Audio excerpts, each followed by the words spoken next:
ఉద్ధవుడు ఎవరో కాదు, వసువు అంటుంటారు. ఆ వసువే ఇలా వచ్చాడు అని చెప్తుంటారు. ఒక కారణం చేత, ఒక నిమిత్తం చేత ఇది ఇలా పుట్టాడని మనకి చరిత్ర చెప్తున్న తర్వాత ఆ ఉద్ధవుడు బదరికాశ్రమం దగ్గర ఈయన కలుస్తాడండి. కలిసినప్పుడు ఏమిటి ఇక్కడికి వచ్చారు, మీరు ఏంటి ఇలా అయ్యారు, కృష్ణుడు కుశలమేనా అంటే, ఇంకెక్కడ అంతా జరిగింది, యాదవులంతా కొట్టుకున్నారు, అందరూ నశించిపోయారు యాదవులంతా కూడా. కృష్ణుడు కూడా ఇక్కడి నుంచి తన అవతారాన్ని చాలిస్తూ వెళ్ళిపోతున్నాడు. అవతారాన్ని పరిసమాప్తి చేస్తూ నన్ను ఒక్కడిని ఇక్కడి నుంచి బయలుదేరి బదరికాశ్రమం వెళ్ళిపోమన్నాడు.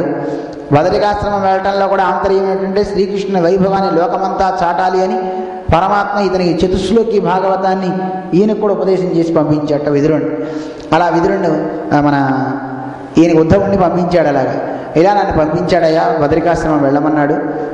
అలా బదరికాశ్రమం నేను వెళ్తున్నాను, నరనారాయణులు అక్కడ తపస్సు చేస్తూ ఉన్నారు, అక్కడికి వెళ్తున్నాను, ఇదే నా చివరి జన్మ అని పరమాత్మ చెప్పాటండి. ఇది నీ చివరి జన్మ, ఇక నీకు జన్మ లేదు, నువ్వు వెళ్ళు, బదరికాశ్రమం వెళ్ళు అని చెప్పాట.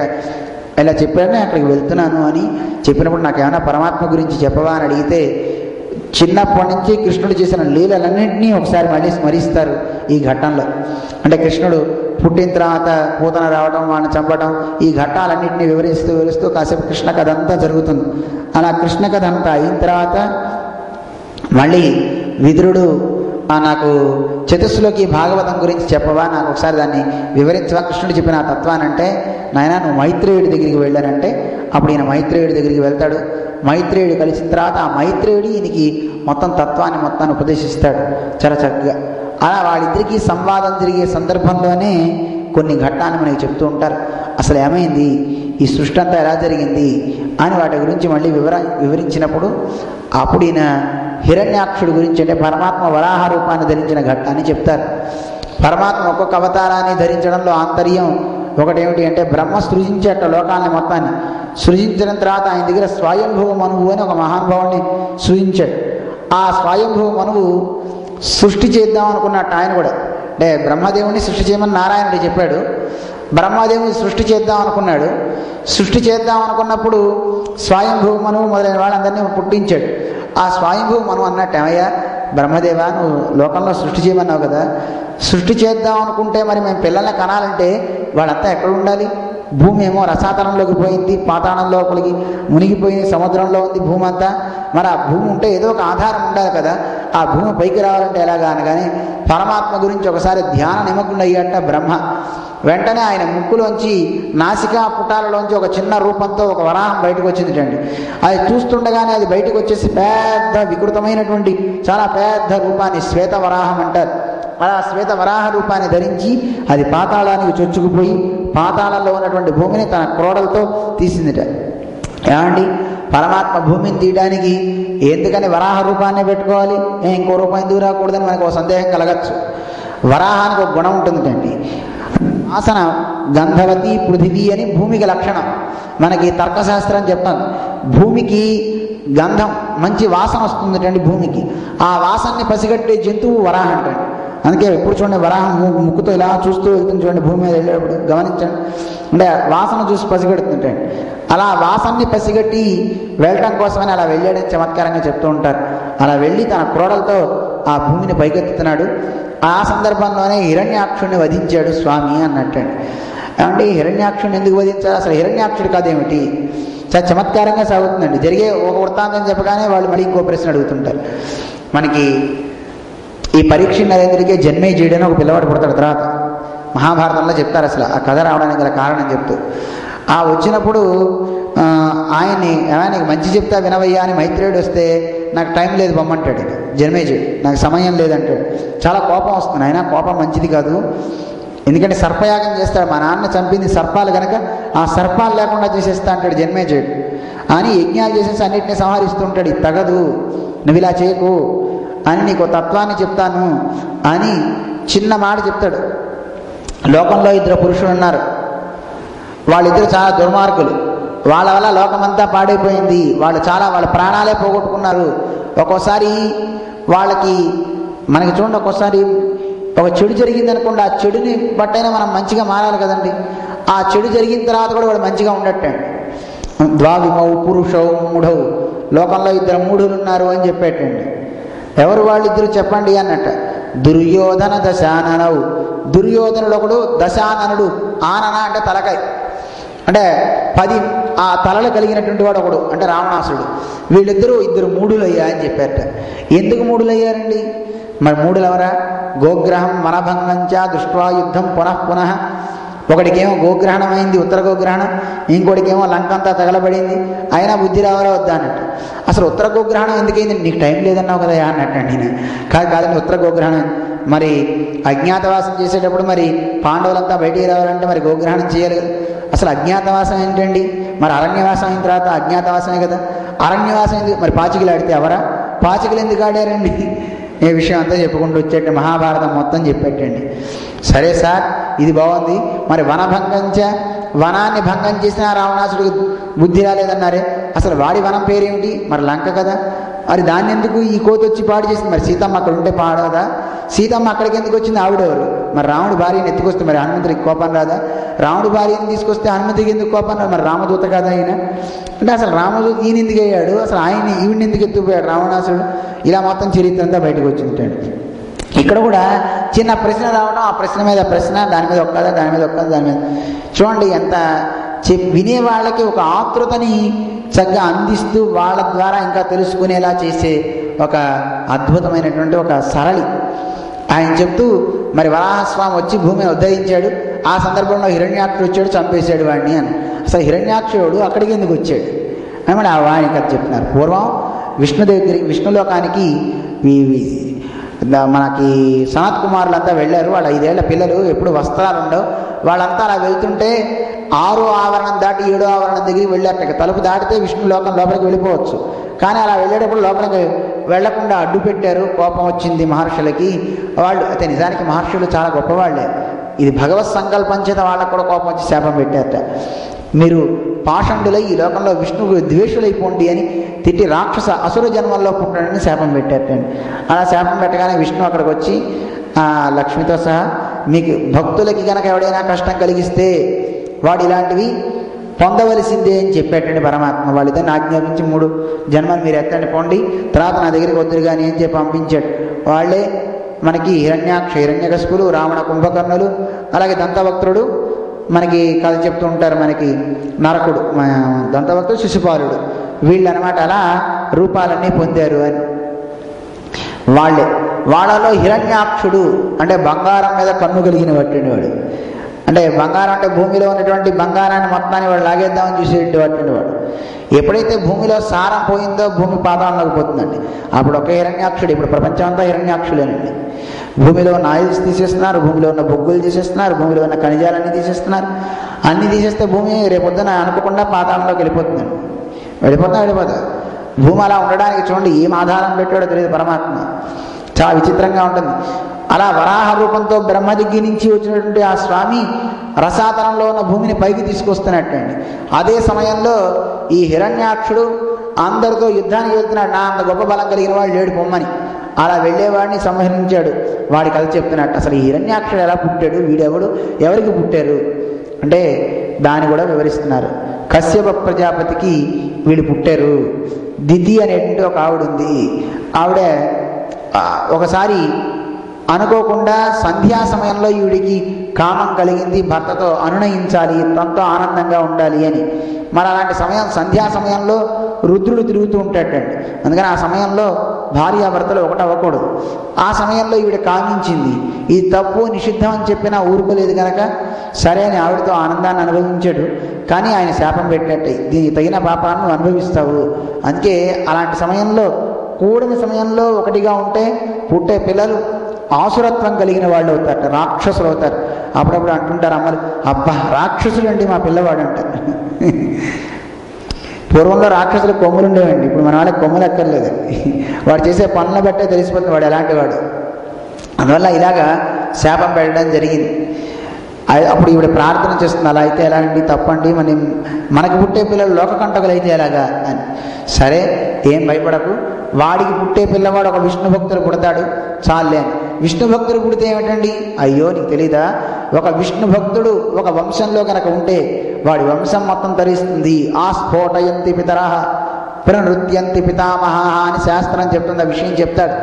ఒక విష్ణు భక్తుడు కనుక ఒక ఇంట్లో ఉంటే చాలటండి, ఆ కులమంతా సనస్సంతారయిష్యతి, ఆ వంశాలన్నీ తరిస్తాయి. 10 తరాల పైన 10 తరాల యువతల అంతా కూడా ఎవడు కూడా ఇబ్బందులు పాలు కాడు. అందువల్ల విష్ణు భక్తి కలిగిన భక్తులు ఒక్కడ పుడతాడని చెప్పేటండి. అలా అయిన తర్వాత ఈ హిరణ్యాక్షుడు ఈవిడ గర్భం ధరించింది. ఈ గర్భంలోనే హిరణ్యాక్ష హిరణ్యకశిపులు ఇద్దరు ఉన్నారు. వీళ్ళిద్దరు మహాబల సంపన్నులు. కొన్ని వందల సంవత్సరాలు, మనమైతే మామూలుగా 10 నెలల కడుపులో ఉంటేనే ఎక్కువ, కానీ వందల సంవత్సరాల గర్భంలో వీళ్ళు ఉన్నారు. ఆ తేజస్సు లోకాన్ని మొత్తాన్ని భయపెట్టిందిటండి. వీళ్ళ గర్భంలో ఉన్నాక వాళ్ళు బయటకు వచ్చారు. వాళ్ళలో హిరణ్యాక్షుడు పెద్దవాడు, హిరణ్యకశిపుడు చిన్నవాడు అంటారు. కాదు, హిరణ్యకశిపుడు పెద్దవాడు, హిరణ్యాక్షుడు చిన్నవాడు. ఎప్పుడైనా సరే కమల పిల్లలు పుడితే మొట్టమొదట పుట్టినవాడు పెద్దవాడు అనుకుంటారు, కానీ ముందు పుట్టినవాడు చిన్నవాడు, తర్వాత వచ్చినవాడు పెద్దవాడు. అర్థమవుతుందా? అందువల్ల తర్వాత వచ్చినవాడు వీడు అనమాట హిరణ్యకశిపుడు. హిరణ్యాక్షుడు వీడు నా దగ్గరే గొప్ప బలం ఉంది అనేటువంటి గర్వంతో యుద్ధానికి బయలుదేరి అందరినీ జయిస్తున్నాడు. అలా వెళ్తున్నప్పుడు వరుణలోకంలో వరుణుడి దగ్గరికి వెళ్ళేట, దారా నాతో యుద్ధం చేయనట్ట. నాయన నాకు ఆ సమయం లేదు, కానీ నువ్వేదో బాగా యుద్ధం చేయాలని నీకు ఒక ఉత్సాహం ఉంది కదా, ఇప్పుడే భగవంతుడు వచ్చాడు కింద పాతాళ లోకంలో రసాతలంలో భూమిని ఉద్ధరిస్తున్నాడు, భూమిని పైకి తీసుకెళ్ళి పెడదాం అనుకుంటున్నాడు, నువ్వు వెళ్ళి ఆయనతో యుద్ధం చేసుకోపో, ఆయన నీకు మంచి బలం కలిగిన వాడు అన్నట్టండి. వెంటనే గదాధారి గద తిప్పుతూ అక్కడికి వెళ్ళేటండి. వెళ్ళగానే వాడు వెంటనే ఇతను చూసి వరాహస్వామి గబగబా భూమిని తీసుకుని నీళ్ల మీద తీసుకెళ్ళి నీటి మీద పెట్టేటండి. మరి నీళ్ళల్లో ఘన పదార్థం పెడితే కిందకు మునిగిపోతుంది, కానీ పరమాత్మ చూడండి ఎలా పెట్టాడు భూమిని నీళ్ల మీద. ఏ ఆధారం లేకుండా నీళ్ల మీద ఉందండి. అందుకే భూమిని తవ్వితే నీళ్ళు వస్తుంటాయి. వస్తాయి రావా? భూమి కింద కూడా వాటర్ ఉందండి, మొత్తం అంతా నీళ్లు. ఆ కింద అతనితో యుద్ధం జరుగుతుంది. ఆ యుద్ధంలో పరమాత్మ వాడిని సంహరించేస్తాడు ఆ హిరణ్యాక్షుణ్ణి. ఇలా భూమిని ఉద్ధరించాడు. అతని తేజస్సును చూసి అందరూ కూడా చాలా పొగిడారు. అసలు ఈ వరాహస్వామి యొక్క శరీరం ఈ భూమి నుంచి పైకి తీసుకొచ్చిన తర్వాత ఒళ్ళు ఒకసారి విదిలించేటండి. విదిలించినప్పుడు అవన్నీ వచ్చి భూమి మీద పడ్డాయి కదా, అవే మనకి దర్భలైనటువంటి ఆ వెంట్రుకలన్నీ కూడా. ఆ వరాహస్వామి యొక్క వెంట్రుకలు ఏవైతే పడ్డాయో ఆ వెంట్రుకలే దర్భలు. అవి మనకి పితృకార్యాలకి యజ్ఞాలకి అన్నిటికీ వాడతారు. అవి చాలా పవిత్రాలు. ఏ గ్రహణం లాంటివి వచ్చినా దర్భలు పెడితే చాలు గ్రహదోషాలు అంటామంటుంటారు. అటువంటి గొప్ప దర్భలన్నీ పరమాత్మ యొక్క రోమాల నుంచి వచ్చేటివి. ఆ పరమాత్మ అంతా శరీరం అంతా కూడా యజ్ఞమయం ఆయన దేహం. అందువల్ల ఒక్క వరాహస్వామిని కనుక ప్రార్థన చేస్తే, ఎవరు వరాహస్వామి భావన చేస్తారో, ఆయన ఆరాధిస్తారో వాళ్ళకి సంపద బాగా పెరుగుతుంటాడు, అన్నీ వాడికి లభిస్తాయి అంటారు. అందుకే ఇల్లు కట్టేటప్పుడైనా ఏదైనా చేసేటప్పుడు వాడికి ఆ ఇంట్లో మంచి శక్తి కలగాలి, ఆ ఇల్లు వాడికి అనుకూలంగా ఉండాలంటే వరాహస్వామి ఆరాధన చేసి కడితే గృహం చక్కగా అవుతుంది, మంచిగా ఉంటుందని అంటారు. ఎందుకంటే ఈ భూమి అధిపతి వరాహస్వామి భూమికి. ఆయన ఆజ్ఞ లేకుండా ఎవడు రాకూడదు, ఎవడు ఏ పని చేయకూడదు. అది చేస్తే వినాశనమే అనమాట. అందువల్ల అటువంటి వరాహస్వామి యొక్క వృత్తాంతాన్ని చెప్తారు. అలా అయి వరాహస్వామి అటు నుంచి ఈ ఘట్టాన్ని మొత్తాన్ని చెప్తారు వివరాన్ని. ఆ తర్వాత ఏమంటే తర్వాత శ్రీ స్వయంభూ మనువు వీళ్ళంతా ఏమయ్యారు అని అడిగితే దాని గురించి వివరణ చేస్తాడు. స్వయంభూ మనువుని శతరూప అని ఒక ఆవిడని ఇచ్చి వివాహం చేశారట. ఆ శతరూపకి స్వయంభూ మనువుకి 9 మంది ఆడపిల్లలు 2 మగపిల్లలు పుట్టారు. అంటే మీకు ఫస్ట్లో ఇవన్నీ కొంచెం ఊరికే వినండి, రేపటి నుంచి మనం చక్కగా ఈ కథల్లోకి వెళ్ళిపోతాం. ఈరోజు మనం కొంచెం ఈ పేర్లని చెప్పను, కానీ అవసరమైన పేర్లు మాత్రం చెప్పుకుంటాం. ఆ పేర్లు వింటుంటే మనకి ఏమిటోలా అనిపిస్తూ ఉంటుంది. అంటే వింటే మంచిదే అనుకోండి. అందువల్ల వీళ్ళల్లో దేవహూతి అని ఒక అమ్మాయి 9 మందిలో ఈవిడ్ని ఇచ్చి వివాహం చేయాలనుకుంటారు. ఎవరికి ఇచ్చి వివాహం చేద్దాం ఏమిటి అని అనుకున్నప్పుడు ఈ దేవహూతి, ప్రియవతుడు, వృత్తానపాదుడు అని 3. వీళ్ళల్లో ఈ దేవహూతి అనే అమ్మాయిని ఎవరికి వివాహం చేయాలి అని వీళ్ళు అనుకునేటప్పుడు బ్రహ్మ చెప్తాట, నాయన కర్దముడు అని ఒక మహర్షి ఉన్నాడు, ఆయన ఇప్పుడు 10,000 సంవత్సరాలు తపస్సు చేసేటండి. ఆయన బ్రహ్మ సృజించి నువ్వు వివాహం చేసుకోవయ్యా అని అడిగితే, సృష్టి చెయ్యి నువ్వు వివాహం చేసుకునంటే సరే అని అన్నాడు. అందుకే ఎవరైనా సరే ఈ లోకంలో ఒకే ఆశ్రమంలో ఎవరు ఉండకుండా గృహస్థాశ్రమం తీసుకుని మనం ఈ లోకంలోకి మనం ఎలా వచ్చాము, నీ ద్వారా ఒక 10 మంది మళ్ళీ రావాలి లోకంలోకి, మళ్ళీ వాడి ద్వారా ఒక 10 మంది రావాలి, వాడి ద్వారా ఒక 10 మంది రావాలి. సృష్టి జరుగుతూ ఉండాలి, సృష్టి క్రమం. దీనికి విచ్ఛేదం కలగకూడదు. అందుకే పితృరుణం తీర్చుకోవాలి అనుకుంటే సంతానం వాడు కలిగితే వాడు పితృరుణం తీర్చుకున్నవాడు అవుతాడు. అందువల్ల ఇక్కడ కూడా ఈ కర్దముడు కూడా తపస్సు చేసేట పరమాత్మ కోసం. తపస్సు చేసినప్పుడు సాక్షాత్తు భగవంతుడు గరుత్మంతుడి మీద వచ్చి ఈయనకి దర్శనం ఇచ్చేట. ఈయన చేసిన తపస్సుకి ఆనందం కలిగి పరమాత్మ నీటి కళ్ళ వెంట నీరు కారించండి. ఎంత గొప్ప భావన చూడండి. నిజానికి తపస్సు చేసి మనం పూజ చేసేసి మనం ఆనందపడతాం, నేను చూడండి ఎంత బాగా పూజ చేస్తాను అని. కానీ మనం పూజ చేయడం వల్ల వాడికి ఆనందం కలగాలి. మనం ప్రసాదం చేసి తిని మనం బాగుంది అంటాం కాదండి, మనం చేసిన ప్రసాదం తిని ఆయన బాగుంది అనుకోవాలి. ఎంత బాగా చేశాడరా, ఎంత మంచి ప్రసాదం, ఎంత పూజ చేశాడరా అని ఆయన ఆనందపడాలి. అలా పరమాత్మ ఆనందపడేలాగా జపం చేశాడు, తపస్సు చేశాడు కర్దముడు. ఆ కర్దముడు చేసిన తపస్సుకి ఆనందించిన పరమాత్మ కంటి వెంట నీరు కారి ఒక బిందువు అక్కడ పడింది. అదే బిందు సరస్సు అని మనకి హిమాలయాల్లో ఉంది. మానస సరోవరం వెళ్ళే దారిలో కనపడుతుంది. ఆ బిందు సరస్సులో ఎవడు స్నానం చేస్తాడో వాడి పాపాలన్నీ పోతాయి. వెళ్తే చేయండి ఎప్పుడన్నా.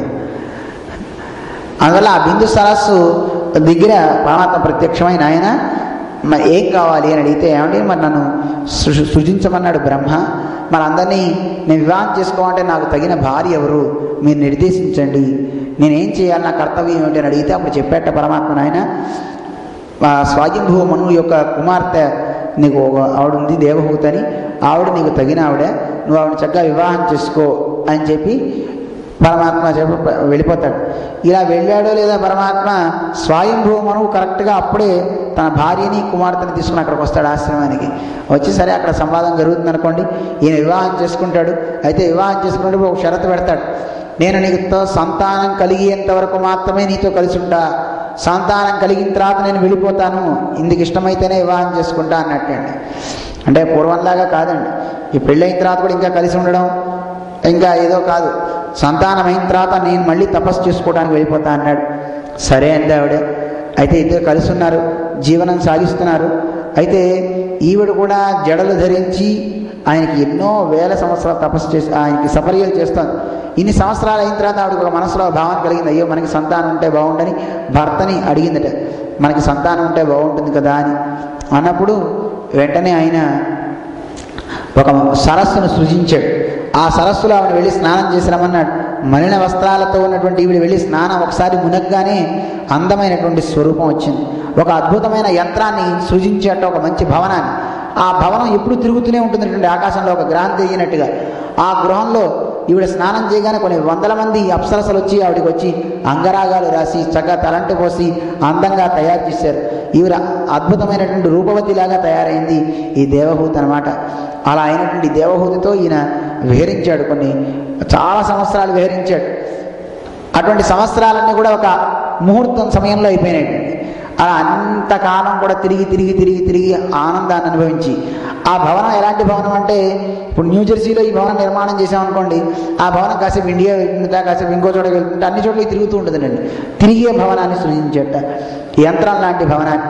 అలాంటి ఆ భవంతిలో తానుండి చక్కగా అంతా తిరుగుతూ ఆనందాన్ని అనుభవిస్తూ అతను 9 మంది కన్యల్ని అన్నట్టండి. 9 మంది పిల్లలు పుట్టారు వీళ్ళకి. పుట్టిన తర్వాత ఇతను వెళ్ళిపోతా అంటే ఈవిడ చెప్తుంది, ఆయన నాకు ఒక పురుషుడు కూడా కావాలి, పిల్లవాడు ఉంటే బాగుంటుందని కోరుతుంది. అప్పుడు ఈయన మళ్ళీ పరమాత్మను అర్చించమంటాడు. ఆ అర్చన వల్ల పరమాత్మ అనుగ్రహం చేత సాక్షాత్తు భగవంతుడే వీళ్ళకి సంతానంగా వస్తాడు. ఆయనకి పేరు కపిలుడు అనే పేరు. కపిలుడిగా పుట్టుతాడు. పుట్టగానే ఈయన వెళ్ళి నమస్కారం చేసుకుంటాడు. తండ్రి తెలుసు కదా వచ్చినవాడు భగవంతుడని. ఆయన భగవంతుడు చెప్పాడు, ఆయన నేను మీకు సంతానంగా పుడతానని చెప్పా, ఇక వచ్చాను అని చెప్పి పరమాత్మ చెప్తాడు. నువ్వు వెళ్ళి తపస్సు చేసుకోమని చెప్తాడు. ఆయన కర్దముడు అక్కడి నుంచి వెళ్ళిపోతాడు. నిజానికి వీళ్ళందరూ ఎవరైనా పరమాత్మను పొందడానికి కదా చేసేది, తపస్సులు చేసేది. నాకు అనిపిస్తూ ఉంటుంది, సాక్షాత్తు పరమాత్మే పుట్టినప్పుడు మళ్ళీ తపస్సు చేసుకోవడానికి ఎందుకు వెళ్ళిపోవాలి అనిపిస్తుంది నాకైతే. సరే పరమాత్మ సంకల్పం అనుకోండి, అలా జరిగిపోయింది. అలా పరమాత్మ ఉండి తల్లికి కూడా చెప్పాట, నీకేం కావాలో చెప్పమని అడిగినప్పుడు తల్లి కోరింది, నాకు తత్వాన్ని ఉపదేశించవయ్యా, ఏదైనా తత్వాన్ని చెప్పవయ్యా, నీ దగ్గర నుంచి నేను అదే కోరుతున్నాను అని కోరాను తల్లి. మా తల్లులు ఏం కోరుతారు, ఒరే నువ్వు డాక్టర్ అవ్వాలని కోరుతున్నాను రా, నువ్వు ఇంజనీర్ అవ్వాలని కోరుతున్నాను రా అని వీళ్ళు కోరతారు. కానీ ఆవిడ చూడండి ఎంత గొప్పతనంగా మంచి విషయాన్ని కోరిందో. నాకు తత్వం చెప్పవయ్యా. పుట్టినవాడు సామాన్యుడి కాదు కదా, సాక్షాత్తు పరమాత్మను తెలుసు కనుక ఆ పరమాత్మను తత్వం చెప్పమన్నప్పుడు ఈయన తత్వాన్ని ఉపదేశిస్తాడు. కపిలుడు సాంఖ్య యోగాన్ని చెప్తాడు. తల్లి, మనిషి తరించాలంటే భక్తి లేకపోతే జనార్దనుడు నీకు లభించడు. భక్తి కావాలి. భక్తికే ఆయన లభిస్తాడు అని ఆ భక్తి రావడానికి గల కారణాలన్నీ చెప్తూ పరమాత్మను పొందాలంటే పొందే వాళ్ళలో 2 రకాలుగా పొందుతారు. ఒకడు మానవ దేహం పరమాత్మ మనకి ఇచ్చాడంటే ఈ దేహాన్ని సద్వినియోగపరుచుకోవాలి తప్ప దుర్వినియోగం చేసుకోకూడదు. చాలామంది ఈ దేహాన్ని దుర్వినియోగం చేసుకుంటుంటారు. ఎందుకంటే దుర్లభం మానుషో దేహ అని కదా మనకి శాస్త్రం చెప్తుంది. మానవ దేహం రావడమే చాలా కష్టం. అలాంటి వచ్చిన ఈ దేహంతో ఉన్నన్నాళ్ళు సుఖాలు, విషయ సుఖాలన్నీ అనుభవిస్తాడు.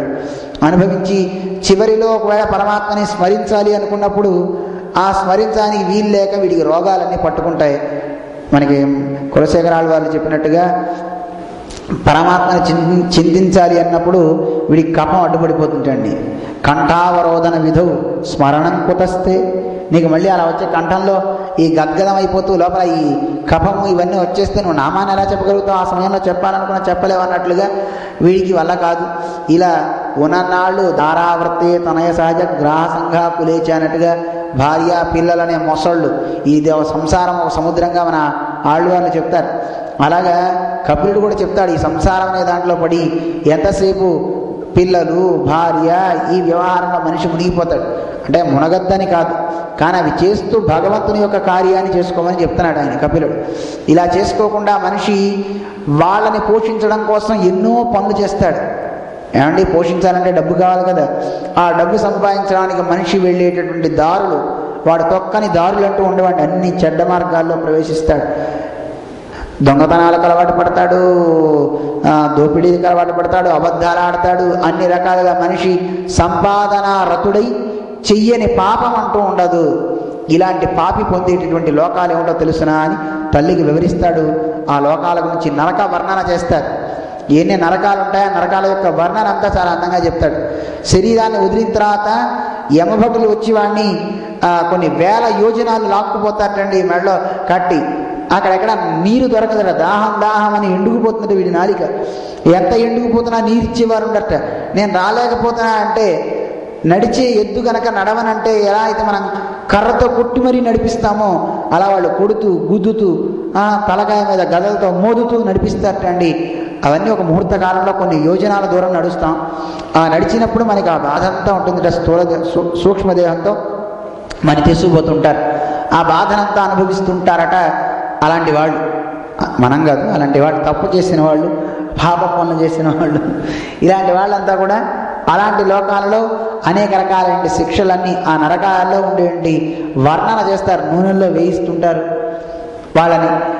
బాగా కాలే ఉపస్తంభాలకి అంటే దాన్ని వెళ్ళి కౌగిలించుకునేలా చేస్తుంటారు. చెప్పడానికి వర్ణనాతీతం ఉండదు బాబోయ్, భయంకరం. వైతరణి అని ఒక నది, అది మలమూత్రాలతో ఉండేటువంటి నది అండి. అలాంటి ఆ వైతరణి నదిని దాటిస్తుంటారు. అవన్నీ వివరం చెప్తుంటాడు కపిలుడు తల్లికి. తల్లి, ఇది ఇలాంటి వాటిది. కానీ దేహం లభించినప్పుడు ఈ దేహాన్ని ఎలా సార్థకపరుచుకోవాలో మంచిగా, అంటే మంచి సాధనతో భగవద్భక్తులతో మైత్రి చేసి తద్వారా జ్ఞానాన్ని పొంది ప్రయాణించేవాడు ఉత్తమ గతిని పొందుతాడు. అర్చిరాది అనే ఒక మార్గం ఉంటుంది. అంటే సుషుమ్నా నాడి ద్వారా ఊర్ధ్వగతిలో వాడు వెళ్ళి వాడు సూర్యమండలం నుంచి భేదించుకొని ఆ లోకాల నుంచి అలా అలా అలా వాడు పైకి పోతూ పరమాత్మ యొక్క లోకానికి వాడు వెళ్తాడు. ఎలాంటిది ఆ లోకం? తిరిగి రాని లోకం. లోకంలో మిగతా వాళ్ళంతా పొందే లోకాలు వేరు, పరమాత్మ ఇచ్చేటువంటి లోకం వేరండి. దాని గురించి మనం ఇందాక చెప్పుకోవాలి. చాలా దేవతలు మనకి ఇందాక దేవతలు ఎవరెవరు ఏమేమి ఇస్తారని చెప్పాం.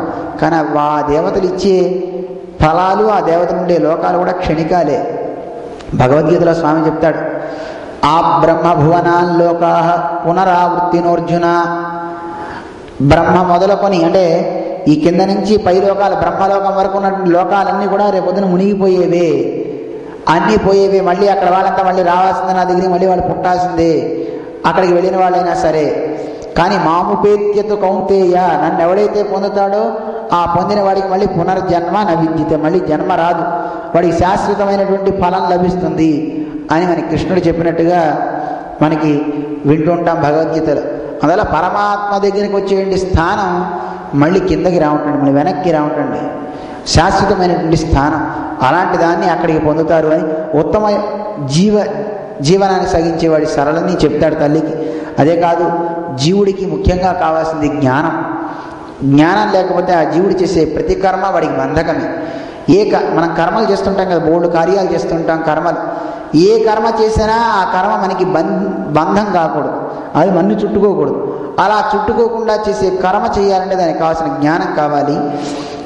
అయితే జ్ఞానంతో పాటు దాంట్లో కార్యాన్ని చేసేటప్పుడు దాని మీద నీకు ప్రేమ ఉండాలి. ఆ ప్రేమకే పేరు భక్తి అని పేరు. అందువల్ల నీకు భక్తి ఉండాలి, జ్ఞానం ఉండాలి, కర్మ ఉండాలి. చూడండి, చాలామంది పనులు చేస్తుంటాం. ఇప్పుడు మీరందరూ ఒక పని చేస్తున్నారు. ఏం పని చేస్తున్నారు? మేము చెప్తుంటే మీరంతా వింటున్నారు. ఇదొక పని. అయితే వినేటప్పుడు మీకు జ్ఞానం ఉండాలి. చెప్పుతున్నది భాగవతము అని కథ, దానికంటే దేవుడి కథ అనే జ్ఞానం ఉండాలి. ఆ జ్ఞానం ఉన్నప్పుడు ఏది వింటున్నామో తెలుస్తుంది. అలా ఏదో ఒకటి చెప్తున్నారులే మనకెందుకు ఇలా అని కూర్చుంటే అది ఎందుకు పనికిరాంది అవుతుంది. అందువల్ల జ్ఞానం కావాలి. భగవంతుని కథ ఇది వింటే మన మనస్సుల్ని పునీతం చేస్తుందనే జ్ఞానం కావాలి.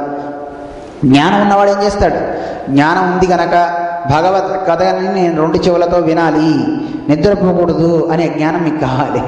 చక్కగా దాన్ని కర్ణపుటాలలో దాన్ని బంధింప చేయాలనే భావన కావాలి కదా. అందువల్ల ఈ జ్ఞానం ఉండాలి.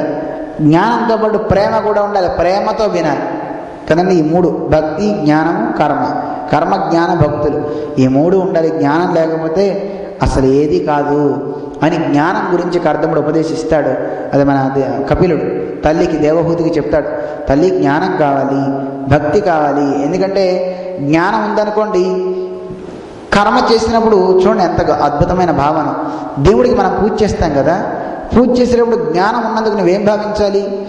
ఈ పూజ వల్ల ఆనందపడేవాడు భగవంతుడే కానీ నేను కాదనుకోవాలి. నువ్వు ఏ కర్మ చేసినా అది భగవంతుని కైంకర్యం కోసం చేయాలి తప్ప నేను బాగుపడ్డానికి అని చేయకూడదు. నువ్వు బాగుపడడం కోసం నువ్వెందుకు చేయాలి కనుక చేసేవాడు వాడు. నువ్వు చేయి పరమాత్మకు ఆరాధన చేసి ఈ కార్యాన్ని చక్కగా ఆయన ఆనందం కోసం నేను చేస్తున్నాను కూడా మళ్ళీ అనుకోకూడదు. చూడండి, శ్రద్ధగా వినండి ఒక్క మాట. దేవుడికి పూజ చేస్తాం. పూజ చేసేటప్పుడు ఈ పూజ భగవంతుని ఆనందం కోసం ఆయన చేయించుకుంటున్నాడు అనాలి తప్ప నేను చేస్తున్నాను అనకూడదు. మళ్ళీ ఆయన ఆనందం కోసమే చేస్తున్నావు కానీ నేను చేస్తున్నాను అనుకుంటే మళ్ళీ అది విషబిందువే. ఏమనుకోవాలి? ఆయన ఆనందం కోసం ఆయనే నా చేత చేయించుకుంటున్నాడు. అందుకే మన పెద్దలు ఆరాధన చేసేటప్పుడు, యజ్ఞాన్ని చేసేటప్పుడు మీరు చూసుంటారు, భగవతో బలేన భగవతో వీర్యేణ భగవత తేజస భగవత కర్మ కరిష్యామి. భగవంతుని యొక్క బలంతో, ఆ భగవంతుని యొక్క తేజస్సుతో, ఆ భగవంతుని యొక్క కార్యాన్ని ఆ భగవంతుడే నా చేత చేయించుకుంటున్నాడు అని ముందు మన వాళ్ళు ప్రార్థన చేసి అప్పుడు యజ్ఞం ఆరంభిస్తారు. ఆ ప్రార్థన చేసి పూజ ఆరంభిస్తారు. మనమైనా చదువుకోండి, బలమంత్రం అంటారు, అదే మనకి బలం అండి. నిజమైన బలమంత్రం అంటే ఏమిటి? శక్తినిచ్చే మంత్రాలు మిగతా ఏవేవో చదువుకోవటం కన్నా ఈ భావన కలిగి గనక నా చేత భగవంతుడు ఆయన ఆనందం కోసం ఆయనే నా చేత ఈ పూజ చేయించుకుంటున్నాడు, ఆయనే నా చేత ఈ యజ్ఞాన్ని చేయించుకుంటున్నాడు అనే భావన కనుక మనలో ఉంటే అది మనకి బంధించదు. అదే జ్ఞానం అంటారు. ఆ జ్ఞానంతో చేసే పూజ ఏదైతే ఉందో అది ప్రేమతో సాగితే దానికి పేరు భక్తి అంటారు. అందువల్ల ఇలా సాగాలి అని, భక్తి తప్ప ఇంకోటి లేదు. భక్తి క్రీతో జనార్దన అంటాం కదా మనం. భగవంతుడు భక్తికి లభిస్తాడని అదే ఉపదేశం చేస్తాడు కపిలుడు దేవహూతికి. అమ్మ ఇది నీకు చెప్తున్నా విను అని వివరిస్తాడు. అదే కాదు, ఈ జీవుడు ఎంత ఉంటాడో తెలిసిన ఏషో అణుహు అని వేదాల్లో జీవుడు ఉండే క్రమాన్ని ఉద్దేశించి చెప్తాడు. తండ్రి యొక్క రేతస్సు నుంచి తల్లి శోణితంలో జీవుడు కలిసిన తర్వాత చాలా అద్భుతమైన విశేషాన్ని చెప్తాడు. ఇప్పుడు చెప్పింది కాదండి, మనకి భాగవతంలో కొన్ని వేల సంవత్సరాల క్రితం చెప్పినటువంటి భాగవతం గర్భంలో శిశువు ఉన్నప్పుడు అది ఏ మంత్లో ఎంతెంత ఉంటుందో చెప్పాడు. మరి చూడండి, ఇప్పుడు ఉన్న వాళ్ళకి అది తెలుసో తెలియదో కూడా మనకి తెలియదు. వాళ్ళు చూడాలంటే ఏం పెట్టి చూస్తారో కూడా తెలియదు కదండి. ఇప్పుడున్న డాక్టర్లు ఇప్పుడు చెప్తున్నారు కానీ ఇప్పుడు మనకి కొంత ముందు వరకు తెలిసింది. కానీ వీళ్ళు చెప్పే ఈ క్రమాన్ని ముందే మన వాళ్ళు చెప్పారు కదా ఋషులు. అంగీకరించాలా వద్ద? కపిలుడు చెప్పాడు, తండ్రి యొక్క ఆ రేతస్సు తల్లి యొక్క శోణితంతో కలిసినప్పుడు 1వ రోజు అది చిక్కబడుతుంది, 2వ రోజు నుంచి బుడగగా తయారై అది పలచని ఆవరణంతో ఉంటుంది, 3వ రోజు దగ్గర నుంచి అది ఒక 10వ రోజు అటు పైనుంచి ఒక రేగి పండులాగా గట్టిపడుతుంది. తర్వాత 1 నెల అయిన తర్వాత 3వ నెల వచ్చేసరికి దానికి అవయవాలు అవి చిన్న చిన్నవి ఏర్పడతాయి. తర్వాత 5వ నెల 6వ నెల వచ్చేసరికి దీనికి ఆకలి దప్పికలు అన్నీ దానికి ఉంటాయి, దానికి రంధ్రాలు ఏర్పడతాయి. ఇవన్నీ చెప్పి 7వ నెల నుంచి కుడివైపుకు తిరుగుతుంది, ఆ శిశువు తిరగడం ఆరంభిస్తుంది అని ఇవన్నీ వివరం చెప్తాయండి. 7వ జన్మలోనే పరమాత్మ ఒక ఐమాక్స్ థియేటర్ ఒకటి కడుపులో పెడతాట పిల్లవాడికి. మరి పొదవమంత వరకు ఉండాలి కదా, మరి ఊరికే తోస్తుందే వాడికి.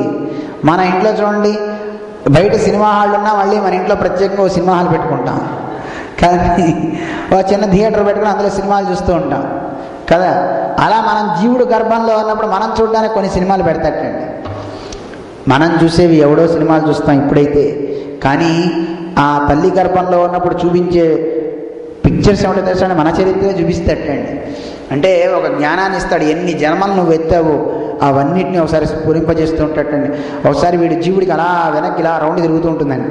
ఆ దాంట్లో ఫ్లాష్ బ్యాక్ అంతా మొత్తం అంతా ఎన్ని జన్మలు ఎత్తాడు, పురుగు జన్మగంగా, కీటకంగా ఎన్ని జన్మలు వీడు ఎత్తాడో ఆ జన్మలన్నీ కాపాడుతుంటాయి. ఆ జ్ఞానం అంతా వస్తుంది. కడుపులో ఉండి ఏడుస్తాట, హే భగవాన్ నిన్ను స్తుతి చేస్తున్నా, నిన్నే శరణ పెడుతున్నా, నువ్వు తప్ప నాకు ఇంకో దిక్కు లేదు, ఇక్కడి నుంచి తీసేయి. ఇది మలమూత్రాల తొట్టిలో నానే పడేది. ఇదొక నరకంటండి, తెలియదు మనకి. నరకమా కాదా?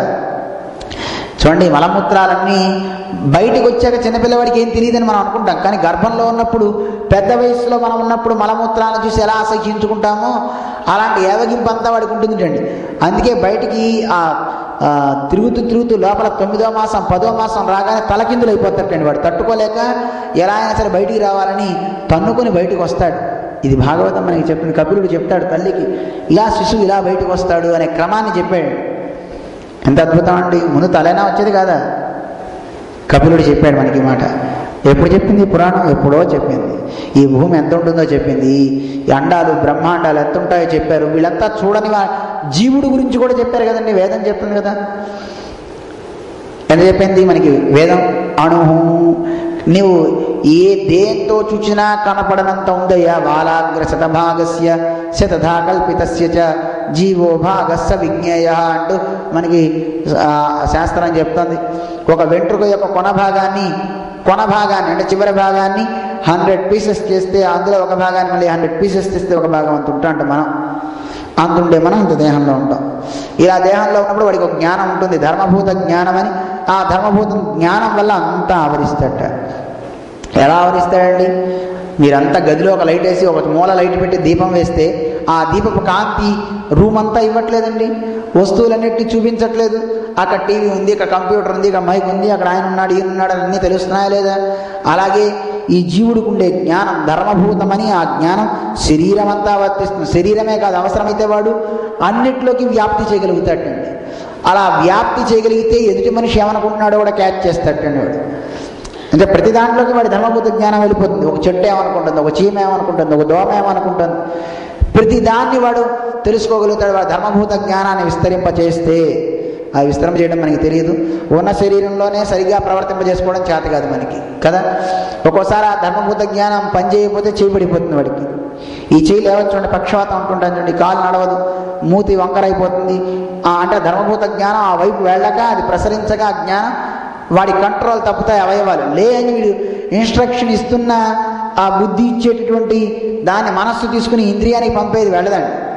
వెళ్తుందా? వైర్ కట్ అయిపోయింది అనుకోండి, ఎక్కడైనా కట్ అయిపోతే వెలిగే లైట్ ఎలా వెలగదో ఆ వైర్ దాకా లైట్ వస్తుంది, కానీ అక్కడి నుంచి పాస్ అవ్వదండి. అలాగా సెల్స్ అన్నీ కూడా ఆ ధర్మభూత జ్ఞానానికి అడ్డు పడిపోకూడదు. అందుకే మనకి పెద్దలు చెప్తారు, ధర్మభూత జ్ఞానం బాగా శరీరం అంతా వ్యాప్తి చెంది నీ శరీరంతో పాటు ఇంకా అన్ని చోట్లకి పోవాలనుకుంటావా? ప్రాణాయామం చెయ్యి, తక్కువ తిను, ఎక్కువగా భగవంతుని గురించి చింతించు, ఆయన మనకి చెప్తూ ఉంటుంది. కానీ అవన్నీ తప్ప మిగతా అన్నీ చేస్తాం మనం. అందువల్ల ప్రతిదీ ఆ భావన మనకి ఇందాక చెప్పుకున్నాం కదా, ప్రతి వాడి భావనలోనూ మనం ఉంటామని. శ్రీశుకుడు కూడా అలా ఉంటేనే కదా ఆ విషయాలని ఆయన వ్యాసుడు పిలుస్తుంటే పుత్ర పుత్ర పుత్ర అని పిలుస్తుంటే ఆయన పలకపోయినా అందరిలో ఉండే ఆ జీవుల్లో ఉండే ఆ జీవుడు పలికేట ప్రతిస్పందన చెప్పాడు కదా, ఓయని అన్నాడు కదా ఆయన. వెళ్ళే సుకుడు అనలేదు ఓయని, కానీ అన్నిట్లో ఉండే ఉండేటువంటి చెట్లలో ఉండే ఆత్మ, ఈ జీవుడు జీవ స్పందన బయటికి తెలిసింది అని చెప్తారు. అందులో జీవుడి విశేషాన్ని చాలా అందంగా మనకి వర్ణిస్తాడనమాట ఆయన. అందువల్ల జీవుడు ఎలా గర్భం నుంచి బయటకు వస్తాడు, ఇలా వచ్చిన వాడు ఏం చేస్తే మనిషి బాగుపడతాడనే విశేషాలని తల్లికి వర్ణించి తల్లి ఇవన్నీ చేస్తే మనిషి బాగుపడతాడని ఆ దేవహూతికి భగవత్ జ్ఞానాన్ని మొత్తాన్ని చెప్తాడు. భగవంతుని యొక్క పూజ లేకపోతే, ఆయన అర్చన, ఆయన వందనం, ఆయన యొక్క జ్ఞానం లేకపోతే మనిషి తరించడానికి వీలు కాదు అని కర్దముడు చెప్తాడు. అదే మన కపిలుడు చెప్తాడు తల్లికి. ఇలా చెప్పి కపిలుడు తల్లికి మొత్తాన్ని జ్ఞానాన్ని చెప్పి అక్కడి నుంచి సెలవు తీసుకుని అతను బిందు సరస్సు దగ్గరికి వెళ్ళిపోతాడు. తల్లి కూడా అక్కడే ఆ కుమారుని స్తోత్రం చేస్తుంది. చాలా చక్కగా కపిలుడిని స్తోత్రం చేసి సాక్షాత్ భగవంతుడి కదా ఇలా వచ్చి తనకి జ్ఞానాన్ని ఉపదేశించాడు. ఆవిడ తన కుమారుడు చెప్పినటువంటి ఆ యోగాన్ని భగవంతుని యొక్క అర్చనలో నిమగ్నమైపోయింది. ఏ సంతానం కావాలని కోరిందో ఆ తల్లే ఈవిడే. చూడండి ఎంత గొప్పదైపోయిందో. ఈవిడ తపస్సు చేస్తూ ఈవిడికి 9 మంది కన్యలు, వీళ్ళ అమ్మ కాదు, ఈవిడికి 9 మంది కన్యలు పుడితే వీళ్ళని మరీచి మొదలైనటువంటి ఋషులందరికీ 9 మందిని ఇస్తారు. వశిష్ఠుడు, మరీచి, అంగీరసుడు మొదలైన పెద్దలందరికీ కూడా ఈ 9 మందిని ఇచ్చి వివాహం చేస్తారు. ఈవిడ తపస్సులో నిమగ్నమైపోయి శరీరాన్ని మొత్తాన్ని భగవద్ ఆధీనంలో ఉంచేసి ఈవిడ చివరికి ఒక నదిగా అయిపోతుందండి, సిద్ధిద అనే పేరుతో. ఏ నది? సిద్ధిద. ఈవిడున్న ఆశ్రమానికి పేరు సిద్ధాశ్రమం అనే పేరు. ఈవిడ సిద్ధిద అనే నదిగా మారి అలా ప్రవహించింది అని కపిల వృత్తాంతాన్ని చెప్తారు. అలా ఈ వృత్తాంతాన్ని మనకి కపిలుడు చెప్పినటువంటి వృత్తాంతం విన్నవాడికి మళ్ళీ జన్మ ఉండదు, వాడు పరమాత్మ దగ్గరే ఆయన యొక్క అనుగ్రహాన్ని చక్కగా పానం చేస్తాడని అంటారు. అటువంటి అద్భుతమైనటువంటి విశేషం. ఈ స్వయంభవ మనువు యొక్క కుమారులు ఇందాక చెప్పాం కదా, ఈ దేవహూతికి సోదరులు 2 ఉన్నారు, ఉత్తానపాదుడు, ప్రియవతుడు అని. ఆ ఉత్తానపాదుడని ఆయన యొక్క కథ చెప్తారు. ఆయన గురించి కూడా అడుగుతారు. అది పై స్కంధంలో 4వ స్కంధంలో అన్నమాట. దాంట్లో ఆ స్కంధంలో ఉత్తానపాదుని యొక్క చరిత్ర చెప్పమన్నప్పుడు ఉత్తానపాదుడు ఆయన 2 వివాహం చేసుకుంటాడు, సురుచి, సునీతి అని. ఆ కథ కూడా ఇప్పుడు చెప్పేసుకోవాలి. అసలు ఈరోజు చెప్పుకోవాల్సింది మేము ధ్రువోపాఖ్యానం చెప్పాలనుకున్నాం, తక్కువ అయిపోయింది కదా. పర్వాలా, సంక్షిప్తంగా చెప్పేసుకుందాం. నిన్నటిది ఈరోజుది పూర్తి చేసేయాలి పూట, ఇంకా ఇంకో 10 నిమిషాలు మనం పూర్తి చేసుకుందాం. నిన్నటిది మరి కట్ అయిపోయింది కదా. అలాగా ఈ ఉత్తానపాదుడికి సునీతి, సురుచి 2 భార్యలు కదా. ఇందులో సురుచి అంటే ఎక్కువ అతనికి ఇష్టం, సునీతి అంటే తక్కువ ఇష్టం. ఆవిడకో పిల్లవాడు, ఈయనకో పిల్లవాడు పుట్టాడు. ఎందుకని సునీతి అంటే ఇష్టం లేదు? లోకంలో చూడండి, నీతి చెప్తే ఎవరికి ఇష్టం అండి? ఇక్కడ ఎవరు వస్తున్నారు చెప్పండి? నీతి చెప్తా అంటే ఎవరు రారండి. అదే రుచి కలిగిన పదార్థాలు పెట్టండి, అందరూ వస్తారండి. అంటే మనం రుచి మీద ఎక్కువగా మగ్నత చూపుతాం, రుచులకి బాగా ఎక్కువగా స్వాగతం పలుకుతాం. శరీరం అంతే, అన్నీ అంతే. అందువల్ల రుచికి అతను లోనయ్యాడు ఉత్తానపాదుడు. లోనై ఆయన అదే కావాలనుకున్నాడు.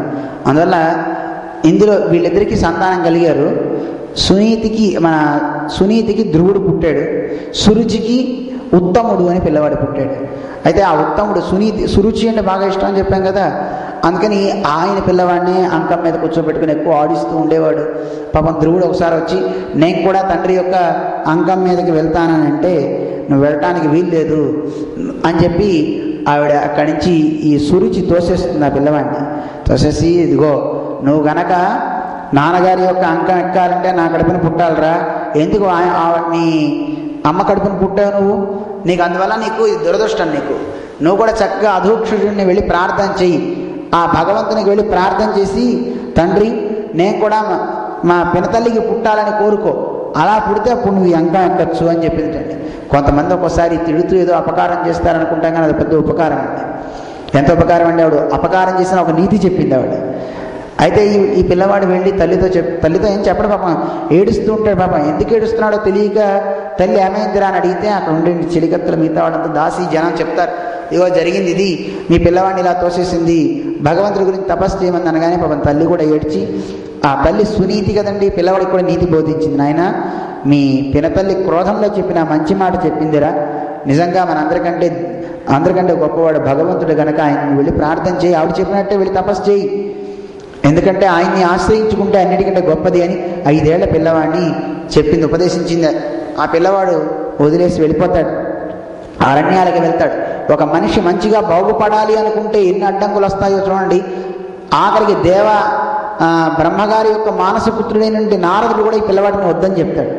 అరే ఎందుకురా నాయన తపస్సు అంటున్నావు, నువ్వు తపస్సు లేదేంటి, ఇంటికి పో, చలి చాలా ఇబ్బందులు పడతావు, అడవిలో జంతువులు ఉంటాయి, నీకేం తెలియదా, ఒక్కోసారి క్రోధం అనేది ఎవరికైనా వస్తుంది, తప్పదు, అవన్నీ పట్టించుకుని ఇలా వస్తే ఎలాగా, అలాగే మనకి ఎవరైనా చెప్పారనుకోండి అలాగే సార్ అని ఇంటికి వెళ్ళిపోతాం మనమైతే. ధ్రువుడు అలా వెళ్ళలేదుటండి, వెళ్తా అన్నాడు, వెళ్ళాడు తపస్సు చేయడానికి. ఆ వెళ్ళే సమయంలో ఇతనికి ఉపదేశించేస్తాడు ఒక అద్భుతమైనటువంటి మంత్రాన్ని.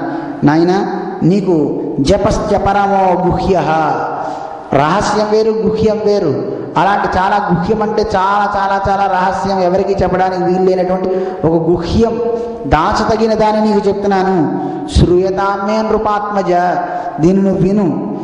యం సప్తరాత్రం ప్రభటన్, ఎవడైతే 7 రోజులు ఆపకుండా 7 రాత్రుల్లో ఈ మంత్రాన్ని జపిస్తాడో అలాంటి వాడు పుమాన్ పశ్యతి ఖేచరాన్, ఆకాశంలో తిరిగేటువంటి కేచరులు అంటారు, అలాంటి వాళ్ళని పశ్యతి చూడగలుగుతావు. అలాంటి గొప్ప మంత్రాన్ని చెప్తున్నా. మేము కూడా చెప్పమంటారా మంత్రాన్ని? అంటే మీరు కేచర్ని చూస్తారా? ఇంతమందికి అద్భుతమైనటువంటి ఆయన చూడాలి. మనకి కేచర్లు వాళ్ళు ఎందుకంటే మనమే పెద్ద కేచరులం, పెద్ద రాక్షసులం, ఇంకా మనకి ఇంకోళ్ళు ఎందుకంటే దర్శనాలు. కే అంటే ఆకాశం అని అర్థం అండి.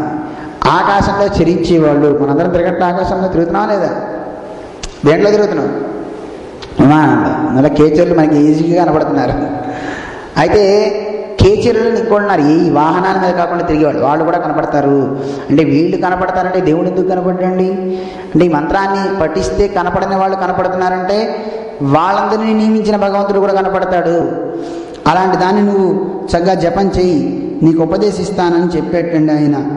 చెప్పి ఆ జపాన్ని చెప్తున్నాడు, ఆ మంత్రాన్ని. ఎలాంటి ఈ మంత్రం ద్వారా తెలియబడి ఆ పరమాత్మ యొక్క రూపాన్ని చెప్తాడు.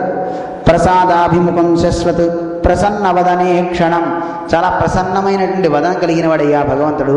నువ్వు భావన చేయి ఆ భగవంతుడిని. ఆయన రూపం చాలా అందమైన రూపం. సునాసం సుభ్రువం చారు కపోలం సురసుందరం, శరీర వర్ణనం, ఆయన ముక్కు కానీ ఆయన కపోలాలు కానీ అందమైనటువంటివి. ఇలా చక్కగా భావన చేస్తూ చక్కగా చేయి. అందుకే మనం కూడా దేవుణ్ణి ఆరాధించేటప్పుడు మనం పెట్టుకునే విగ్రహం చాలా అందంగా ఉండాలి తప్ప కోపిష్టిగా క్రోధంగా ఏడుస్తూ మనం చూడకూడదు. దేవుడు స్వరూపాం ప్రతిమాం విష్ణోహం అని మనకి ఆగమని చెప్తాను. నువ్వు ఆరాధించేయండి విగ్రహం ఎలా ఉండాలి? ప్రసన్న వదనే క్షణం, నవ్వుతున్నట్టు ఉండాలి తప్ప ఏడుస్తున్నట్టుండి దేవుణ్ణి పెట్టుకోకూడదండి ఇంట్లో. నిన్ను భయంకరంగా చంపేస్తానికి పెద్ద పెద్ద కళ్ళు పెట్టుకునే దేవుణ్ణి పెట్టకూడదండి. ప్రసన్న వదనే క్షణం, ప్రసన్నంగా ఉండాలి, చాలా అందమైనటువంటి దైవం ఉండాలి. అలాంటి దైవాన్ని పెట్టుకోమని చెప్తారు. శ్రీవత్సాంకం ఘనశ్యామం పురుషం వనమాలినం, వనమాల వేసుకున్నాడు. పరమాత్మ యొక్క రూపాన్ని మొత్తాన్ని డ్రాయింగ్ గీసేసి చెప్పేశాడండి నారదుడు. ఇలా ఉంటాడు ఆయన, వనమాల వేసుకుంటాడు, శ్రీవత్సం ఉంటుంది, శంఖ చక్రాలు ఉంటాయి, శంఖ చక్ర గదా పద్మై అభివ్యక్తం చతుర్భుజం, 4 భుజాలు ఉంటాయి, శంఖం చక్రం గదా పద్మము ఇవన్నీ కలిగి ఉంటాడు ఆయన అని పరమాత్మ రూపాన్ని మొత్తాన్ని చెప్పాడు. పసిపిల్లవాడు కదండి, మొత్తం భావనలోకి వెళ్ళిపోయింది అతనికి. కిరీటినం కుండలినం కేయూరం, కిరీటము కేయూరము మొదలైన ఆభరణాలన్నీ పెట్టుకున్నటువంటి అతి సుందరుడయ్యా పరమాత్మ. కౌస్తుభాభరణ గ్రీవం, ఆయన కంఠంలో కౌస్తుభం అనేటువంటి ఆభరణం ఉంటుంది అని పరమాత్మ యొక్క రూపాన్ని మొత్తాన్ని వర్ణించేసేటండి. పీత కౌశేయ వాససం, ఆయన పీతాంబరం అనే ఒక వస్త్రాన్ని కట్టుకుంటాడు అని స్వామి యొక్క రూపాన్ని మొత్తాన్ని చక్కగా వర్ణించాడు. వర్ణించి అలాంటి ఆ పరమాత్మ యొక్క రూపాన్ని ధ్యానిస్తూ ఉండు, నీకు శీఘ్రంగా పరమాత్మ నీకు కనపడతాడు అని ఆయనకి మంత్రాన్ని చెప్పాడు. ఓం నమో భగవతే వాసుదేవాయ అనే మంత్రాన్ని. సో చెప్పండి అందరూ, ఓం నమో భగవతే వాసుదేవాయ, ఓం నమో భగవతే వాసుదేవాయ. చక్కగా ఈ నామాన్ని మనం చెప్పుకోవచ్చండి. కథ అష్టాక్షరి మంత్రం మనం చేసుకుంటాం, అది ఈయన 2 ఒకటే అనుకోండి మంత్రాలు. ఈ మంత్రాన్ని జపం చేస్తే మంచి ఫలం కలుగుతుంది అని ఈ మంత్రాన్ని చెప్పేట ఆయన. చెప్పి చక్కగా నువ్వు జపం చెయ్యి అని చెప్పగానే ఈయన మధువనం అనేటువంటి వనానికి వెళ్ళిపోయాడు పిల్లవాడు. అలా అరణ్యాల్లో చాలా ప్రయాణం చేసి వెళ్ళి అక్కడ వెళ్ళి తపస్సు చేద్దామని బయలుదేరి వెళ్తాడు. అక్కడికి వెళ్ళిన తర్వాత అక్కడ ఒక నది కనపడుతుంది. దాహం వేసి పిల్లవాడికి తీర్థం పుచ్చుకుని అక్కడ తపస్సు చేయడానికి ఆరంభిస్తాడు. ఈ లోపల నారదుడు ఉత్తానపాదుడి గృహానికి వెళ్తాడు. వెళ్ళి, ఆయా మీ తండ్రి మీ కుమారుడు ఇలా అయిపోయాడు కదా, నువ్వు ఎందుకు ఇలా చేశాడు? ఆయన బాధపడుతుంటాడు, అయ్యో తప్పు చేశానండి, పిల్లవాడిని భార్య మీద వ్యామోహంతో సురుచి మీద రుచి కలిగి పిల్లవాడిని అనవసరంగా దూరం చేసుకున్నానంటే, ఏం లేదులే అంతా భగవత్ సంకల్పం, నువ్వు చేసావు. మీ వాడు పట్టుదల ఎంత గొప్ప పట్టుదల అంటే చెప్పడానికి అలవి కాదు. నేనే మీ వాడిని ఒకసారి ఊపి చూసా, కదలలేదు. మనం చూడండి అప్పుడప్పుడు ఆసనం వేసి కింద సరిగ్గా ఉందో లేదో చూపుతాను చూడండి, అలాగే ఒక గుంజపాతి గట్టిగా ఉందో లేదో చూస్తాను చూడండి, అది కదులుతుందేమోనని. అలాగే మీ వాడిని నిజంగా దేవుడి మీద ధ్యాస ఉందా లేదా ఊరికే వెళ్దామని అంటున్నాడా చూశాను, పరీక్షించాను, కానీ గట్టిగా ఉన్నాడయ్యా, మీ వంశం చాలా గొప్ప వంశం అవుతుంది, మీ వాడి పేరు ఘనంగా లోకమంతా ప్రపంచమంతా కూడా ఎప్పటికీ మర్చిపోలేని స్థానంలో మీ వాడు ఉంటాడు అని నారదుడు ముందే చెప్తాడు. చెప్పి తపస్సు చేస్తాడు. ఇతను ఎలా తపస్సు చేశాడు? ఈ తపస్సు చేసేటప్పుడు ధ్రువుడు ఏకాగ్ర చిత్తుడై పరమాత్మ యందు భావించి చక్కగా ఈయన తపస్సు చేస్తున్నట్ట. త్రిరాత్రాంతే కపిత్థ బదరాసన, 3 రోజులకు ఒకసారి అక్కడ ఉండే రేగి పళ్ళు తింటున్నట్ట. 3 రోజులకు ఒకసారి. మనం ఇంత పెద్ద వయసు వచ్చినా ఉదయం మధ్యాహ్నం సాయంత్రం రాత్రి లేకపోతే మనం ఆగలేమే, తిండి బాటిల్స్ పెట్టుకుమని తిరుగుతామే. కానీ ఇతను 3 రోజులకు ఒకసారి యోగంలో జపంలోంచి లేస్తున్నట్ట. రేగి పళ్ళు తింటున్నాడు, కపిత్థ ఫలాలు తింటున్నాడు, వెలగ పండ్లు, ఇవి తప్ప అతనికి వేరే ఆహారాలు లేవటండి. ద్వితీయంచ తథా మాసం షష్ఠోర్భకోదిని తృణపర్ణాదిభిః. 2 నెలలు ఆరంభమైన తర్వాత ధ్రువుడు ఏం చేశాడట, అక్కడి నుంచి 6 దినాలకు ఒకసారి 6 రోజులకు ఒకసారి అక్కడ ఎండిపోయిన ఆకులు పడి ఉంటాయి కదండి, అవి తింటున్నట్టు. 5 ఏళ్ల పిల్లవాడు పాపం ఎండిపోయిన ఆకులు తింటున్నాడు అతను ఆహారంగా తీసుకొని. 2 నెలలు గడిపెట్ట. తృతీయం చానయన్మాసం, 3వ మాసం వచ్చిందండి. 2 మాసాలు అయిపోయినాయి కదండి.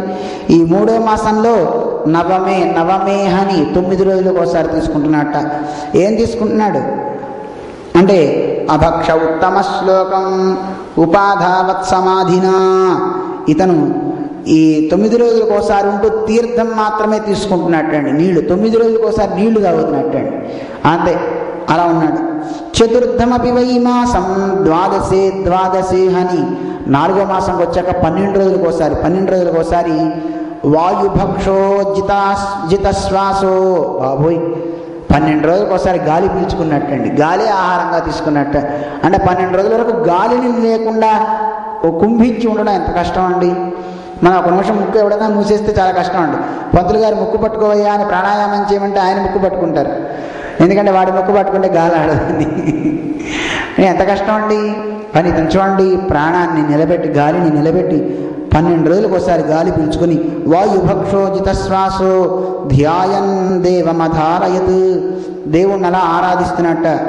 ఇంకా 5వ మాసం వచ్చింది. పంచమే మాస్యనుప్రాప్తే జితాశ్వాసో నృపాత్మజః ధ్యాయన్ బ్రహ్మపదేకేన తస్థౌ స్థాణురివాచరః. 5వ మాసంలో అసలు ఏమీ లేదటండి. అసలు ఇతను ఒంటి కాళ్ళ మీద నిలబడి తపస్సు చేయడం ఆరంభించాడు, గాలి పీల్చడం కూడా మానేసేట. ఏమీ లేకుండా అలాగా పరబ్రహ్మ మీద ఇంకా ధ్యానం సాగుతుంది. 6వ మాసంలో భగవంతుడు సాక్షాత్కరించాడు. ఇంకా ఎలా చేశాడు ఇతను, సర్వతో మన ఆకృష్య హృది భూతేంద్రియాశయం ధ్యాయన్ భగవతో రూపం. పరమాత్మ యొక్క రూపాన్ని చక్కగా మనస్సులో భావిస్తూ అతను ఏం చేశాడు, తదంగుష్ఠ నిపీడితామహి, బొటని వేలు మీద నిలబడ్డటండి తపస్సు. అంటే క్షణక్షణ ఆయన తపస్సు తీవ్రతరం అయిపోతుంది. ఆ బొటన వేల మీద నిలబడి భూమిని కిందకి తొక్కుతూ ఆ వేలు కూడా ఇలా ఒక బొటన వేల మీద వేలు ఇలా వంచి నిలబడ్డటండి. ఒంటి వేలు మీద నిలబడి 2 చేతుల పైకెత్తి భగవంతుని ధ్యానం చేయడం మొదలుపెట్టాడు. ఇలా అలా తపస్సు చేయగానే అప్పుడు పరమాత్మని శరణ చూస్తూ ఉన్నప్పుడు సాక్షాత్తు పరమాత్మ అక్కడికి వచ్చారట. అంటే దేవతలంతా రావడం, అన్నిటికీ పరమాత్మని వెళ్ళి వాడు శరణ వెళ్ళడం, అక్కడికి స్వామి సాక్షాత్కరించడం. సాక్షాత్కరించిన తర్వాత ఏం కావాలరా నీకంటే మాట్లాడు, మాట ఏం చెప్పడు. ఏం చెప్పకపోతే మరి ఏమిటి అసలు ఏమైంది, ఎందుకంటే వాడికి ఏం తెలియట్లా. వెంటనే పరమాత్మ తన చేతిలో ఉన్నటువంటి శంఖాన్ని అతని యొక్క బుగ్గకి తాకించట. ఎందుకని? శంఖం జ్ఞానానికి సూచకం అన్నమాట. ఒకసారి బుగ్గకి తాకగానే వెంటనే ఇతనికి చక్కగా జ్ఞానం వచ్చేసింది. ఏమిటో చెప్పబోయి అన్నట్టు ఇక వెంటనే ఆ స్తోత్రం చేసేటండి. యో అంత ప్రవిశ్య మమ వాచమిమాం ప్రసుప్తాం సంజీవయతి అఖిల శక్తిధర. నువ్వు నాలో ప్రవేశించి నాలో మాట రాని వాడి చేత ఇమాం ప్రసుప్తాం వాచాం, ఇప్పుడు నేను మాట్లాడే మాటలన్నీ ఇస్తున్నావు అంటే సంజీవయతి, చనిపోయిన మాటలు మళ్ళీ బతికేలా చేసావు. చేసి నాకు సకల శక్తిధర, గొప్ప శక్తి కలిగినటువంటి వాడివి నువ్వు నాలో కలిగి నాలో ప్రవేశించి అన్యాంశ్చ హస్తచరణ శ్రవణత్వగాదీన్ ప్రాణాన్, నా ప్రాణాన్ని, అలాగే నా చేతులని, నా కాళ్ళని, నా చర్మాన్ని, నా ఇంద్రియాలన్నీ కూడా మళ్ళీ పనిచేసేలా చేశా నువ్వెవరైతే ఉన్నావో అలాంటి నీకు నమో భగవతే పురుషాయ తుభ్యం, నీ కొరకు నేను నమస్కారం చేస్తున్నాను అని స్తోత్రం చేయడం ఆరంభించాడు స్వామి ప్రహ్లాదుడు. అంటే అలా పరమాత్మని ప్రార్థన చేసిన తర్వాత పరమాత్మ ఇతనికి వరం ఇస్తాడు. అయితే నిజానికి ఇతను ఉన్నత స్థానం కావాలని కదా సంకల్పం చేసుకుని తపస్సు చేశాడు. ఏ సంకల్పంతో తపస్సు చేస్తారో ఆ సంకల్పం నెరవేరాలి. అది నీకు నేను వరం ఇస్తున్నాను అని పరమాత్మ ఇతనికి ఒక ఉత్తమమైనటువంటి ధ్రువస్థానాన్ని పొందుతావు నువ్వు అని వరం ఇచ్చి భవిష్యత్తు కూడా చెప్తాడు. ఇగో నీ సోదరుడైనటువంటి ఉత్తముడు కొంతకాలానికి ఒక గంధర్వుడితో చనిపోతాడు. ఆ తర్వాత నీ తల్లి కూడా అరణ్యంలో కారు చిచ్చులో పడి ఆవిడ చనిపోతుంది. ఇలా జరిగి నువ్వు కొన్ని వేల సంవత్సరాలు ఉండి ఈ భూమిని పరిపాలన చేస్తావు. ఆ తర్వాత ధ్రువస్థానానికి వెళ్తావు. అక్కడి నుంచి మళ్ళీ నా దగ్గరికి నువ్వు చేరుతావు అని పరమాత్మ చెప్తాడు. అలాగే ఇతను పెద్దవాడు అవటం అన్నీ జరుగుతాయి. తన సోదరుడు గంధర్వుడితో అరణ్యానికి వెళ్ళినప్పుడు గంధర్వుడితో మృత్యువాత పడతాడు, చనిపోతాడు. అది తెలిసి ధ్రువుడు వాళ్ళ మీద యుద్ధానికి వెళ్తాడు. ఉత్తర దిశగా వెళ్ళి గంధర్వులతో యుద్ధం చేస్తాడు. అది చాలా పెద్ద కథ అండి. అక్కడ ఆ యుద్ధంలో వాళ్ళంతా కొన్ని వేల బాణ వర్షాలని ప్రయోగిస్తే ఇతను బాణాలు ప్రయోగిస్తూ ఉంటాడు. ఆ బాణాలతో చల్లా చెదురు చేస్తాడు. వాళ్ళంతా యోగ మహిమతో మాయమైపోయి కనపడకుండా అదృశ్యంగా యుద్ధం చేస్తుంటే ఏదైనా ఒక అద్భుతమైన అస్త్రాలను ప్రయోగిస్తే ఎవరు బతకరు, అందరూ చనిపోతూ ఉంటారు. వెంటనే స్వయంభూ మనం వచ్చి ఆయన తప్పురా, చంపకూడదు, నువ్వు ఆనందాన్ని చంపితే ఎలాగా అని చెప్పి ఆ మనువు ఆపుతాడు. ఆపి మరి సోదరుడు చనిపోయాడు కదా, వీళ్ళేగా చంపారని. ఎవడో ఒకడు చంపాడని వాడు ఒక్కడిని చంపాల్సింది పోయి నువ్వు ఇంతమందిని చంపుతున్నావు కదా. అసలు నీకు ఒక విషయం చెప్తా, లోకంలో పరమాత్మ ఎంతవరకు ఆయుష్ ఎవడికి పెట్టాడో అంతవరకే వాడు ఉంటాడు తప్ప ఆ ఆయుష్ అయిపోయిన తర్వాత నువ్వు అంటానికి లేదు. చంపినవాడు వీడని నువ్వు అంటున్నావు. నీ సోదరుడు పోవాలి గనక, అది రాసి పెట్టింది గనక వీడు కాకపోతే ఇంకోటి చేతిలో పోతాడు, లేదా జారి కింద పడిపోతాడు. నేలని కొడతావా? ఏం చేస్తావు చెప్పండి? నేల మీద జారి కింద పడి తలకాయ పైలిపోయాడు. మరి మా వాడు పోవడానికి కారణం నేల కదా అని నేలను కొట్టేస్తావా? కొడితే నువ్వు ఉండవు. మళ్ళీ అందువల్ల ఆయన ఎవడైనా లోకంలో శరీరం వదలాల్సిందే. ఆ శరీరం వదిలేటప్పుడు ఏదో ఒక కారణంతో పోతుంటాడు. వీడు కారణం అనుకోవాలి కనుక అలా అనుకుంటాం, అంతే తప్ప ఇంకోటి ఏం లేదయ్యా అని. ఎందుకంటే మా చిన్నప్పుడు మేము చూసాం, మా ఆలయంలో రోజు వచ్చి ఒక ఆయన విష్ణు సహస్రనామం చదివే ఆయన రోజు బయట పడుకునేటప్పుడు ప్లగ్ పెట్టుకునేవాట. ఒకరోజు ఆ రోజు కూడా పెట్టాడు, కరెంట్ షాక్ కొట్టిపోయాడు. మరి రోజు పెట్టేటప్పుడు కొట్టలేదు కదా, ఆ రోజు ఎందుకు కొట్టిందంటే టైం అయిపోయింది. టైం అయిపోతే ఎలా పోవాలో మరి ఏదో ఒక మార్గం గుండా రావాలి, తీసుకువెళ్ళాలి. ఏదో కారణం చూపిస్తారు అంతే. కరెంట్ షాక్ కొట్టిపోయాడండి అంటే షాక్ కొట్టిపోవడం కాదు, ఏదో రకంగా పోవాలి కనుక అది కొట్టడమో లేకపోతే వీడు దాన్ని కొట్టడమో ఏదో అవుతుంది, తప్పదంతే. అందువల్ల ఇది కాదని చెప్తారు. ఆ తర్వాత తిరిగి వస్తాడు. అది చాలా అద్భుతమైనటువంటి ఘట్టం ఈ ధ్రువ చరిత్ర. ఇతను ధ్రువుడు తపస్సు చేస్తున్నప్పుడు తపస్సు అయిపోయి నారాయణుడిలా ప్రత్యక్షమయ్యాడు. నారదుడు చెప్పిన తర్వాత వాళ్ళు పరుగున అందరూ వస్తారండి. ఇతను ఊరేగింపు చేసుకుంటూ తీసుకెళ్తారు. ఏ పినతల్లి అయితే ఉందో ఆ పినతల్లే మళ్ళీ ఇతని దగ్గరికి తీసుకుంటుంది, బాధపడుతుంది. లోకంలో చూడండి, ఎవడే అపకారం చేస్తాడో ఆ అపకారం మనకు ఒక ఉపకారం అవుతుంది. వాడు నాకు అపకారం చేశాడని బాధపడతాం, కానీ మనకు అందుకే పెద్దల చరిత్రలు చదివితే మనకి మనస్థైర్యం కలుగుతుంది. రాముడి కథ చూడండి, కైకమ్మ రాముని అరణ్యాలకి పంపడం వల్ల రాముడికి ఎంత ఉపకారం కలిగిందండి. రావణాసుడు లోకకంటకుడు పోయాడు, దాంతోపాటు రాముడు చక్రవర్తి అయి తిరిగి వచ్చాడు మళ్ళీ. అలా ఎవరు చేసినా అదొక ఉపకారమే. మనకు ఒక తెలియక మనకి అయ్యో నన్ను ఇలా ఇంట్లోంచి గెంటేశారే, నన్ను ఇలా చేశారని మనం బాధపడతాం. కానీ దాని వెనకాల ఏదో బలీయమైన కారణం ఉండబట్టే అది వాడు భగవద్భక్తుడైతే అది వాడికి శ్రేయస్సుని కలిగించడానికి అలా పరమాత్మ చేస్తాడు. ఇతను కూడా అలాగే ఆవిడ చెప్పినా ఇది మంచి జరిగింది. అందువల్ల భగవద్భక్తులకి ఎప్పుడు కూడా ఏ ఇబ్బందులు రావు అని చెప్పడంలో ఒక ఆంతర్యం ఈ ధ్రువుని యొక్క చరిత్ర. ఇంకా ఇలా విదురుడు మైత్రేయుడు వీళ్ళు మాట్లాడుకుంటూ వచ్చిన సంఘటనలో ఈ మనువు యొక్క కుమారుడైన ఈ ధ్రువుడి సంగతి చెప్తారు. ఇంకా ఏ విశేషాలు చెప్పారు అనే క్రమాన్ని క్రమంగా రేపు తెలుసుకుంటూ ముందుకు సాగుదాం. జై శ్రీమన్నారాయణ. చాలా సమయం అయిపోయింది, ఏమనుకోకండి. ఈరోజు రేపు కూడా ఆదివారమే కనుక సెలవు కనుక మీ అందరికి ఇంకో అరగంట కూర్చుందాం మనం, వీలుంటే చూద్దాం. హరయే నమః, హరయే నమః, హరయే నమః. మంగళం కౌసలేంద్రాయ మహనీయ గుణాత్మనే చక్రవర్తి తనోజాయ సార్వభౌమాయ మంగళం.